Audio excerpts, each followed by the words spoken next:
connecting you to the biggest stories impacting Florida. This is The News on Florida 24 Network. Right now on Florida 24 Network, standing against hate. Extremism is extremism is extremism. The recent actions that escalated into death threats against a Florida sheriff. Plus, giving parents a voice or restricting expression in the classroom. And it gets education system back to the reason that we send our children to school in the first place. I'm feeling crushed, I'm feeling devastated, feeling betrayed by my state. The renewed debate about what can be discussed in Florida schools. Hello and welcome to Florida 24 Network. I'm Jennifer Dela Cruz. We're covering the top stories across our state. A New Jersey man is facing charges accused of making death threats against a Florida sheriff. It happened after the Volusia County Sheriff addressed anti-Semitic material that surfaced in the area in recent weeks. Demi Johnson from our reporting partner WFTV in Orlando shows us why this investigation is far from over. Come on down this way. This video shows the arrest of 38-year-old Richard Golden in New Jersey. He's the man Sheriff Mike Chitwood says threatened to kill Chitwood while chatting in an online forum. Just shoot Chitwood in the head. He stops being a problem. That's a small glimpse of Golden's full statement that was first flagged by the Central Florida Intelligence Exchange. There's a warrant out of Volusia County, Florida. From there, Sheriff Chitwood says it was picked up by the state attorney's office and subpoenas and search warrants were obtained, eventually leading to Golden being taken into custody. Here's a clown sitting in his bedroom who's indoctrinated by this and thinks the best way to solve the problem is to put a bullet in my head. The online comment comes after a February news conference where the sheriff addressed recent anti-Semitic material that had appeared in Volusia County during and after the Daytona 500. Chitwood says the group responsible for that content is called the Goyim Defense League, an organization Golden claims he isn't a part of. Even so, he says no online comment of this nature can be overlooked. Like every other active shooter that we come across is a marginalized member of society who spends hours and hours and hours in these extremist chat rooms. Sheriff Chitwood says once Golden is brought back here to Volusia County, he'll be held in the jail on a $100,000 bond. Reporting in Daytona Beach, Florida, I'm Demi Johnson. In light of this arrest, we want to take a closer look at hate groups and hate incidents in Florida. It's something we went in depth on during our recent series, State of Hate. The Southern Poverty Law Center says in 2021, it tracked 53 hate groups in Florida. And the Anti-Defamation League reported that anti-Semitic incidents in our state reached an all-time high in 2021 with 190 reported incidents. Over the past year, we've also seen hateful messages displayed on an I-4 overpass in Orlando, propaganda distributed in a Palm Beach County neighborhood, and offensive symbols projected onto buildings. Earlier this year, the director of Holocaust and Genocide Studies at Florida International University told us he thinks conversations are needed in order for change to happen. This country has a strong and well-entrenched and really important tradition of free speech, and I don't think anybody wants to infringe on that, but I think it's important for cities and states and the whole country to grapple with what are the limits of free speech, right? What is not acceptable? What is veering into hate speech? What is veering into incitement? If you'd like to dig deeper into this issue, scan the QR code on your screen. It will take you to the website of our reporting partner, ABC Action News in Tampa, where you can see all of the State of Hate stories in one place. The president is taking new steps to address gun violence in the U.S. On Tuesday, President Joe Biden signed an executive order directing the U.S. Attorney General to make sure existing laws on background checks are being followed. The measure also aims to increase the number of background checks being conducted, and it calls on the cabinet to improve public awareness of red flag laws like the one Florida has. While speaking in Monterey Park, California on Tuesday, the site of a deadly mass shooting earlier this year, President Biden called on Congress to act, saying further steps cannot happen without their approval. Enough. Do something. Do something big. Meanwhile, here in Florida, there are several high-profile bills working their way through the legislative session, and these would expand access to guns in our state. One measure would lower the minimum required age to buy a gun from 21 to 18. That bill passed its first House committee on Monday. It reverses age restrictions that went into place after the Stoneman Douglas shooting in 2018. Another bill would legalize permitless carry in Florida, which Governor Ron DeSantis supports. I'm Forrest Saunders at the Capitol. An expansion of Florida's controversial parental rights in education took a first step towards final passage on Tuesday. It comes after an at times raucous subcommittee meeting.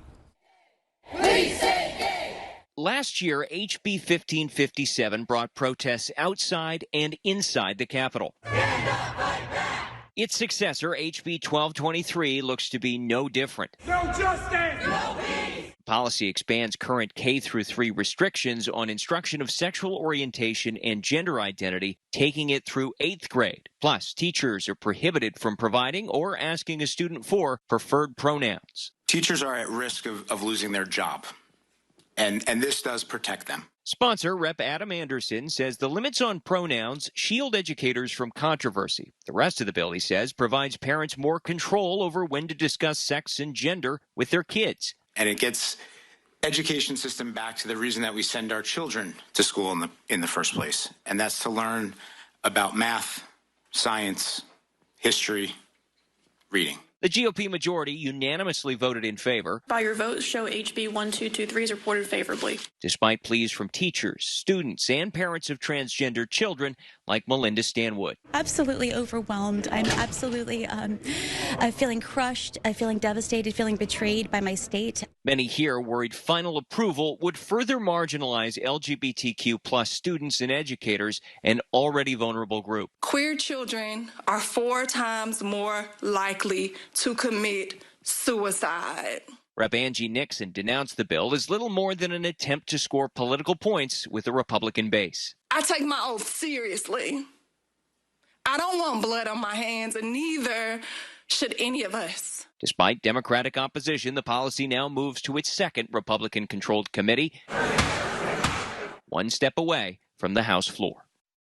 Now, there is a Senate version of this policy as well. It faces 2 committee stops, but as of Tuesday afternoon, it has yet to be scheduled for its first hearing. That's the latest out here at the Capitol. I'm Forrest Saunders reporting.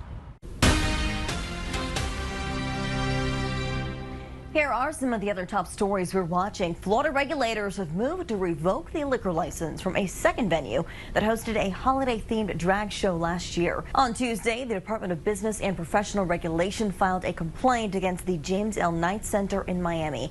According to the complaint, minors were allowed to attend last year's show called A Drag Queen Christmas. The day of the performance, DBPR warned the venue to change how it marketed the event, writing, quote, sexually explicit drag show performances constitute public nuisances when minors are in attendance.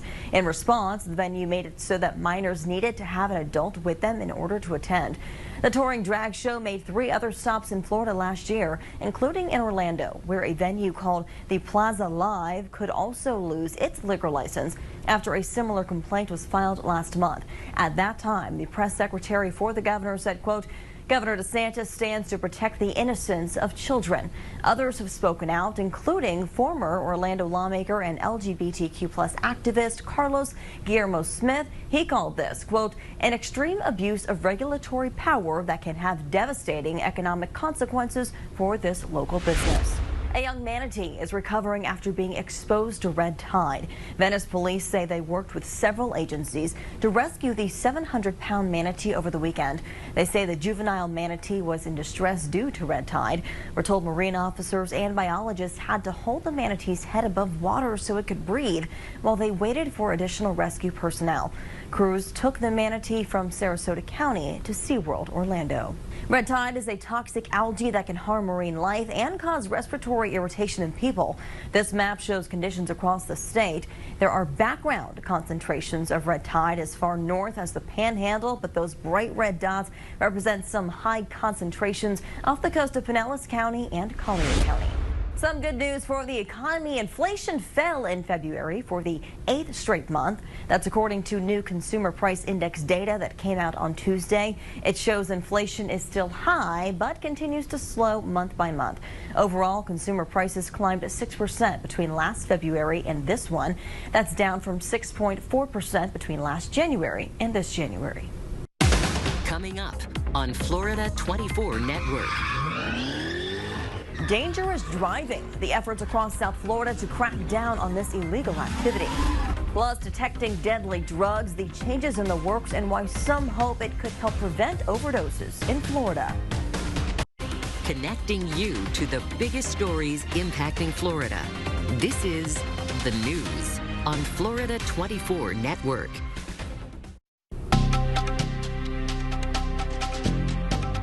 Videos like this one out of South Florida are raising concerns about dangerous driving, and now law enforcement and local leaders are saying enough is enough.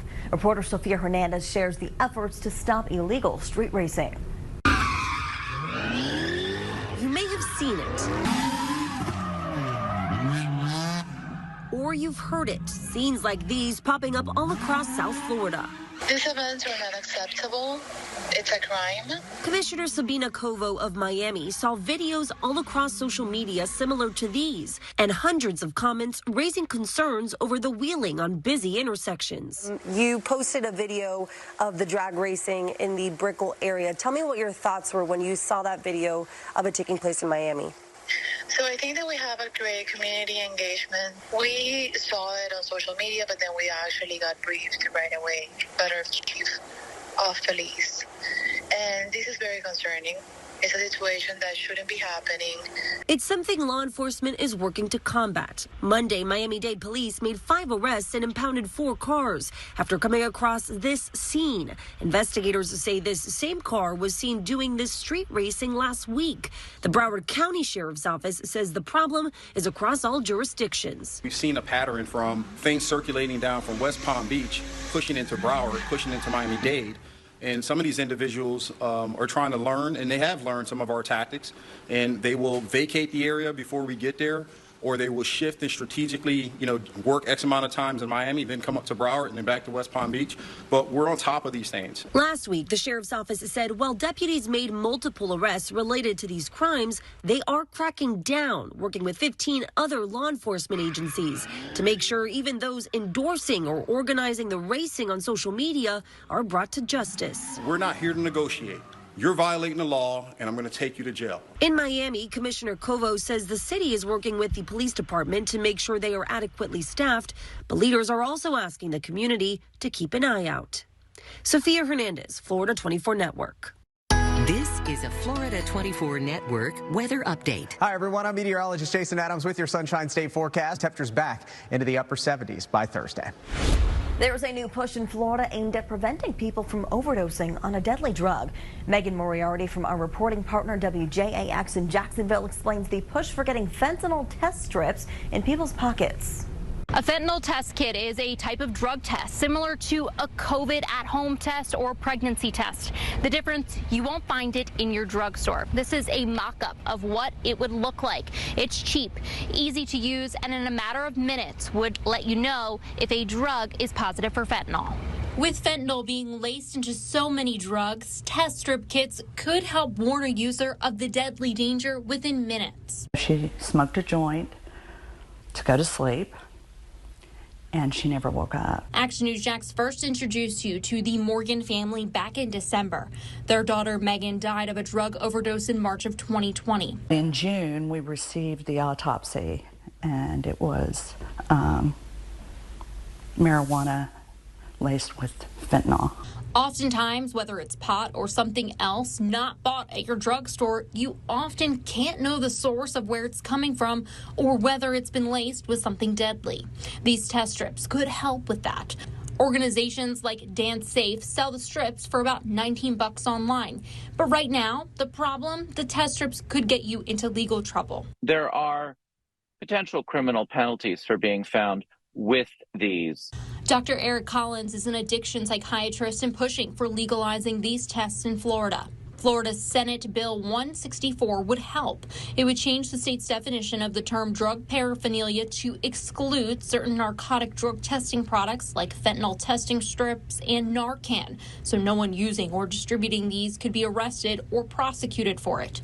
This kind of legislation was introduced last year, but didn't make much headway. The concerns were that lawmakers didn't want this legalization to be confused with condoning illegal drug use. I think it's absolutely imperative in the face of today's opioid epidemic and all the overdose deaths we're seeing from it to allow people who aren't necessarily going to stop using drugs to be more safe about it and reduce the risk that they might accidentally die.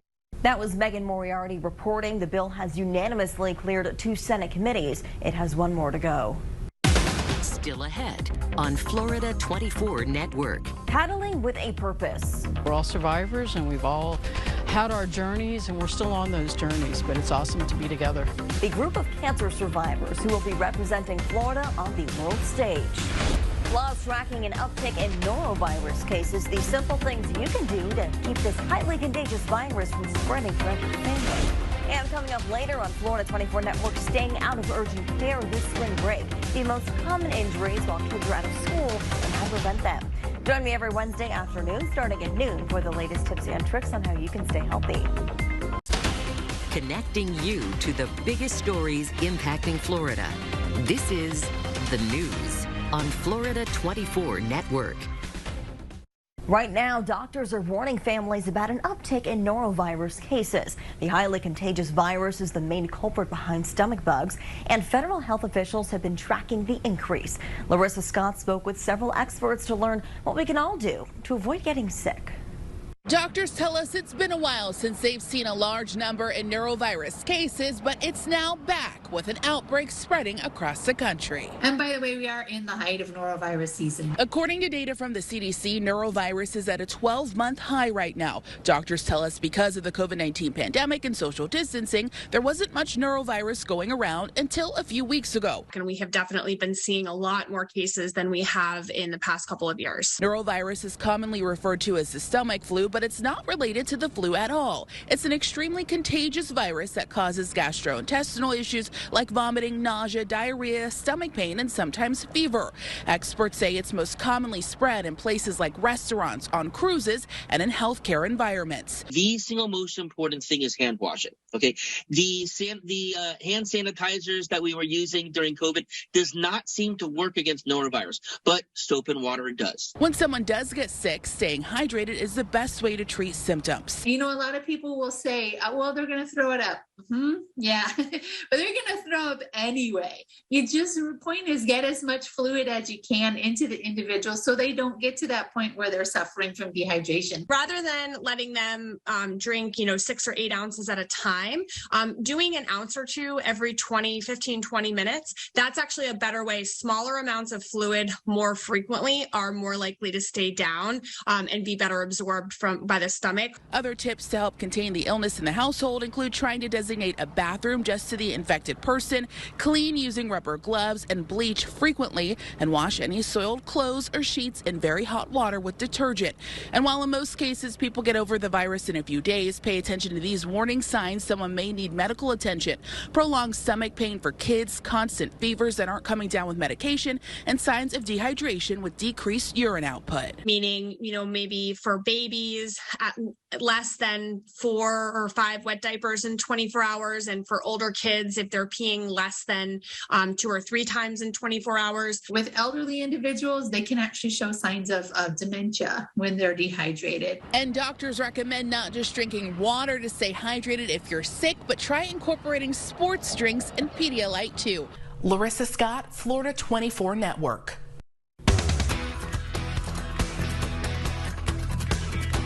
To sports now, Florida will be cheering on several college basketball teams during this year's NCAA tournament. Check this out. This billboard on I-95 in Boca Raton gives a shout out to Florida Atlantic University men's basketball team. The 9th-seeded Owls will be taking on the Memphis Tigers on Friday night. And the Miami Hurricanes will face Drake on that same day. And as for the women's tournament, Florida State, USF, and Miami all made it to the big dance.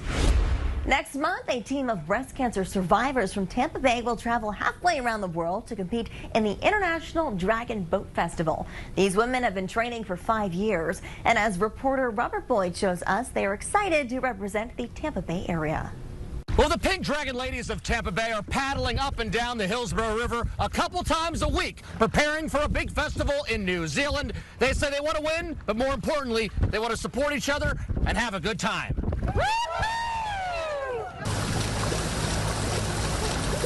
It's a lot of work. It's training. It's technique, it's trusting each other. I believe that dragon boating is the ultimate team sport because it's all about being in perfect synchronization with each other. Anita is among 28 Pink Dragon ladies who will be racing against 240 teams from 30 different countries in the International Breast Cancer Paddlers Commission Dragon Boat Festival, April 10th through 16th.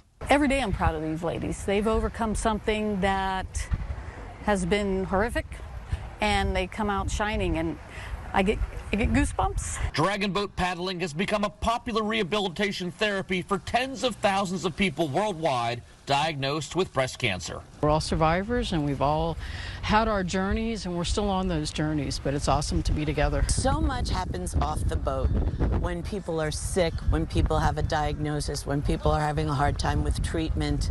Teammates rally and show up and support.